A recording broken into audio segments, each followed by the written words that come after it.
അങ്ങനെ വണ്ടി സ്റ്റാർട്ട് ചെയ്ത് നോക്കാം ഈ വാഹനത്തിൻ്റെ സൗണ്ട് എങ്ങനെയാണെന്ന്. സ്റ്റാർട്ട് ചെയ്തോ. ഓക്കെ, സ്റ്റാർട്ട് ആയിട്ടുണ്ട്. സൗണ്ട് എന്ന് പറഞ്ഞാൽ അന്യ സൗണ്ടാണ്,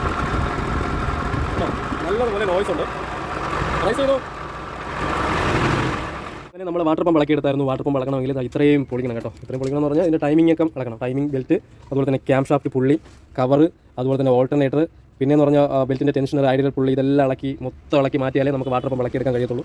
വാട്ടർ പമ്പ് ഇളക്കണമെങ്കിൽ ഇത്രയും ചടങ്ങാണ് കേട്ടോ. 2 സ്റ്റഡി ബോൾട്ട് കൊടുത്തിട്ടുണ്ട്. അപ്പോൾ ആ സ്റ്റഡി എല്ലാം കറക്റ്റ് ചെയ്ത് നമ്മൾ സെറ്റ് ചെയ്യുന്നതായിരിക്കും. ഈ കാണുന്നതാണ് വാട്ടർ പമ്പ് കേട്ടോ. വാട്ടർ പമ്പ് അസംബ്ലി ആയിട്ട് നമുക്ക് ചേഞ്ച് ചെയ്യണം. മൊത്തം കംപ്ലൈൻ്റ് ആയി, മൊത്തം പുള്ളിയും പോയി, മൊത്തം ലോക്കെല്ലാം സെറ്റായി, മൊത്തം പോയിട്ടുണ്ട് കേട്ടോ. അപ്പം ഇതിൻ്റെ ഇമ്പല്ലറിൽ വരുന്ന പുള്ളി ഇതാണ് ഷേക്ക് കേട്ടോ. ഈ ഷേക്ക് കാണുന്നുണ്ട്. ഈ ഷേക്ക് വന്നതുകൊണ്ടാണ് ഈ ബെയറിംഗ് പോയി സൗണ്ട് വന്നത്. അപ്പോൾ ഇത് നമ്മൾ സെറ്റായിട്ട് TVS എന്ന് പറഞ്ഞ കമ്പനിയാണ് നമ്മൾ എടുത്തിട്ടുള്ളത്. അങ്ങനെ പുതിയ വാട്ടർ പമ്പ് നമ്മൾ സെറ്റ് ചെയ്തായിരുന്നു. 3 ബോണ്ട് പേസ്റ്റ് പശയൊക്കെ വെച്ച് നമ്മൾ സെറ്റ് ചെയ്തു. അതിനോടൊപ്പം നമ്മൾ ഈ ഒരു സ്റ്റഡ് കണ്ടോ. ഈ സ്റ്റഡ് പുതിയ വാട്ടർ പമ്പിൽ വരത്തില്ല. നമ്മൾ പഴയ വാട്ടർ പമ്പിൽ നിന്ന് നമ്മൾ സ്റ്റഡ് ഇളക്കിയിട്ടുണ്ട്. ഈ സ്റ്റഡ് ഫാൻ മോട്ടർ കറങ്ങാൻ വേണ്ടിയാണ്. പ്ലാൻ ഉണ്ടായിരുന്നു, അതെല്ലാം നമ്മൾ പുതിയത് ചേഞ്ച് ചെയ്തു.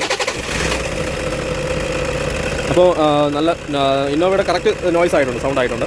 വാട്ടർ പമ്പ് ഇങ്ങനെയാണ് റൺ ചെയ്യുന്നത്. വെള്ളം പമ്പ് ചെയ്ത് കറക്റ്റ് ചെയ്ത് എല്ലായിടത്തും കൊടുക്കുന്നുണ്ട്.